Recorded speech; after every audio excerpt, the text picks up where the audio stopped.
Hey guys, welcome to today's video. We're going to be converting another IS300 into a manual. Is that something you're interested in more detailed? I have done 3 episodes on a different car and the links are below the video. This one is a really nice car. It's got a turbo conversion, a full cage, and it's really looked after, so I thought it's worth recording. We're going to take it for a drive. It's about 350 brake. We're not going to be joyriding. It's just to make sure there's no knocks and the car is working as it should. So when I do sort of carry the conversion and then drive it, I know that's something I've done or it's something that's been there before. But we're gonna move the car out, move the Ceph out, and then yeah, just drive it, take some nice shots.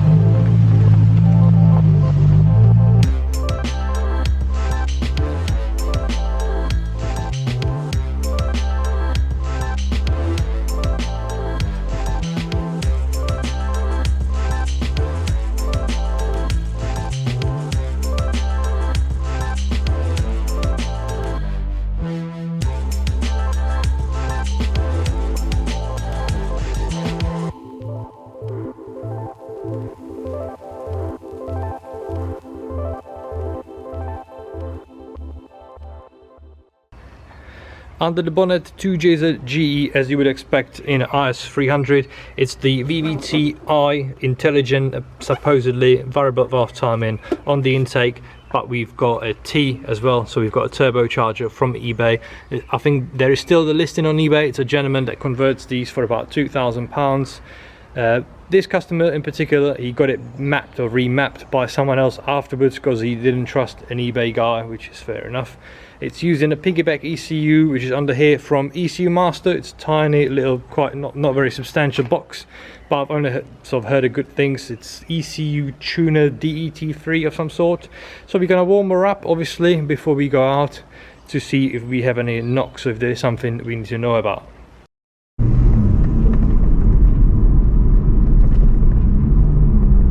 So the car's warmed up.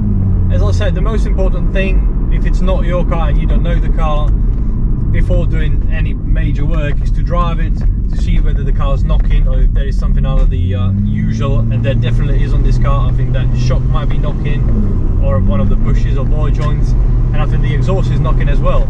So when I'm finished with the conversion, I know that's something that's already been on the car and I don't have to worry about it. Just inform the customer just in case they didn't know. Got a nice straight. She pulls well, but I think the manual gearbox is 100% going to transform this car, and I can't wait to drive it afterwards, and I'm sure the customer's ecstatic as well.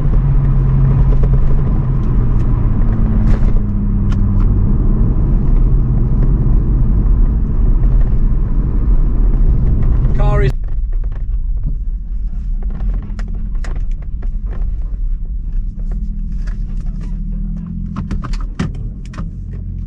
first thing, disconnect the battery, because unlike the other car was doing, this battery is good, so we don't want to short anything out. And because the car is now warm, we're going to drain the automatic gearbox.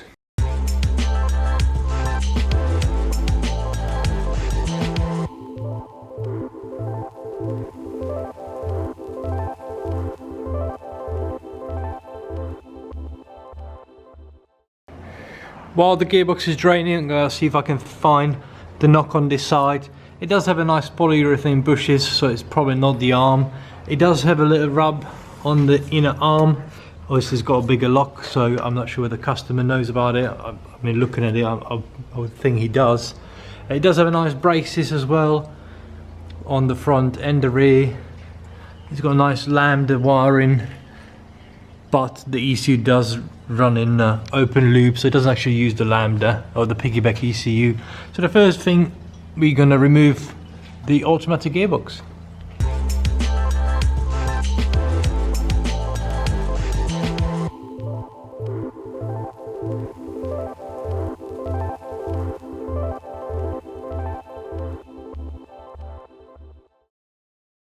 Automatic box is out. It's resting against the shelving so it doesn't fall.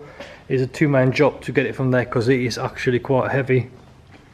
Now we have beautiful clutch from Competition Clutch. I'm sure you know the logo. They do a lot of sponsorship, especially in drifting in Europe. So that's nice. Obviously need a good clutch to take the power from the turbo engine. Concept to a flywheel, again, as far as I'm aware, it's stock. And then we have a nice red line oil. So what we're going to do first, put the little spigot bearing in, then you can clean up the flywheel and put it on.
New shiny Competition clutch, shiny for now, aligned with a proper tool. There we have it. If you focus, is nice UK based firm, I believe. Then we have the transmission already assembled using the MCL Autoworx kit with the adapter welded on front of it. I grounded this down a little bit. I think it's a better solution to do that rather than cutting the car, to clear the tunnel opening for the shifter. I got the transmission off the jack by myself. I nearly got sort of squashed, but I've managed. But I think that's not something I'm going to be doing again. So let's just put this one on because this one is a lot lighter. Put it on the jack stand or the hydraulic jack, and let's install the transmission.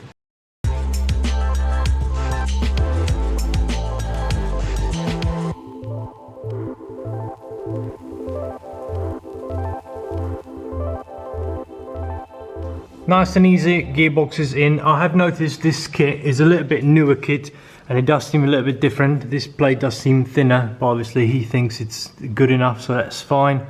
So we've got hydraulics left.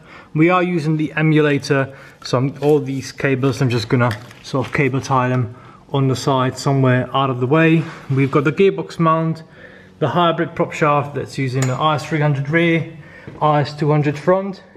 Then we can try and focus on the interior and the wiring.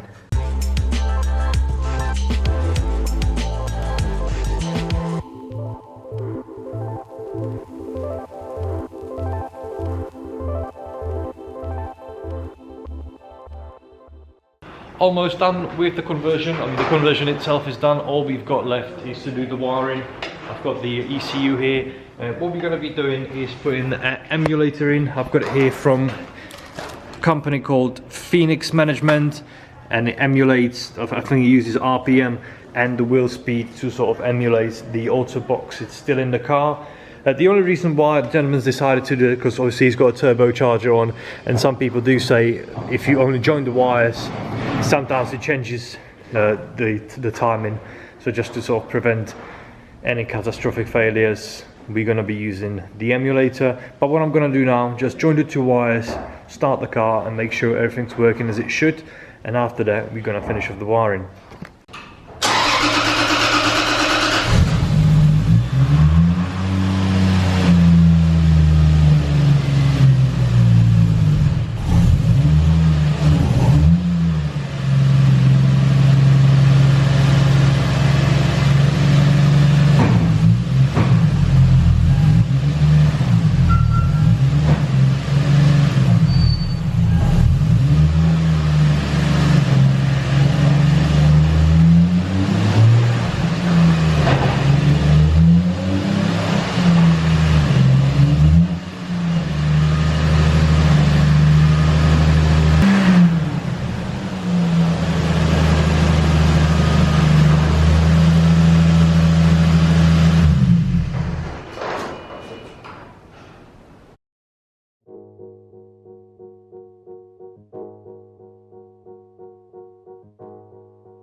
We are done, so we're going to go for a test drive, then we're going to put it back on the lift, make sure nothing's leaking. I didn't show you, I didn't see a reason why. This is done the rubber boot around there so we don't get rain or smoke. I fixed the seat for him as well, and again, no point showing you, just put a little helical there because gentleman stripped it. Bit of a mess, so we're going to tidy up later, but let's just take it for a drive now.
Working as it should.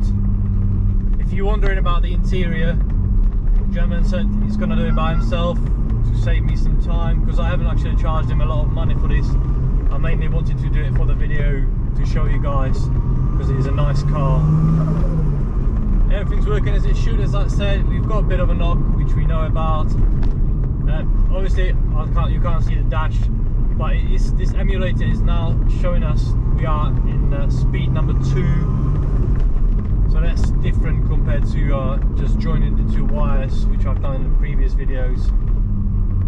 And the main reason, as I mentioned, I think why he did it is because the car's turbocharged, so if there is any changes in the timing, it's not going to blow up. Hope you enjoyed the video. I definitely enjoyed driving the car. It's something similar I'm going to be doing on the JZ100, so I'm quite glad I've got a bit of a practice here. The MCL Autoworx kit, they also do one for the 1UZ and 3UZ V8 Toyota engine, so it's something you're interested in, definitely check them out. And next video, going to be starting on the Mini, put it on the axle stand, slowly start stripping it and putting in all the parts that we're going to keep. I've got these crates from Poundland. We're going to be checking out the welder I've got, different setups and different kinds of welding, and we're going to have a look at a Ceph as well. So yeah, thank you very much. Like, subscribe, you know the deal, and I'll see you next time. Bye.